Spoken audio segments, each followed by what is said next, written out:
दरम्यान मांस विक्री बंदीला विरोध दर्शवण्यासाठी जितेंद्र आव्हाडांनी कल्याणमधील हॉटेलमध्ये नॉनव्हेज मेजवानीचा आस्वाद घेतला आणि त्यावेळी बोलताना जीआरमध्ये मांस विक्री बंदी असा उल्लेख नसल्याचं आव्हाडांनी मांडलं. तुमचा हा पार्टी शब्द आहे ना, हा तुमचा शब्द आहे, हा आमचा शब्द नाही आहे की समविचारी पक्ष आम्ही सगळे एकत्र आहोत. अख्ख्या सगळ्यांनीच भूमिका घेतली आहे. काय पद्धत आहे? हा माझ्याकडे जीआर आहे, ज्या जीआरचा उल्लेख केला जातो कल्याणमध्ये. आमचं हेच म्हणणं आहे, ही जोर जबरदस्ती कशासाठी?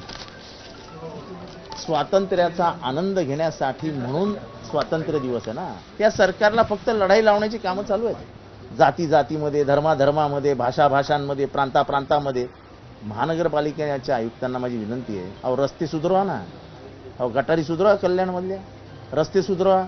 हालत बघा रस्ता गटारांचे काय झाले.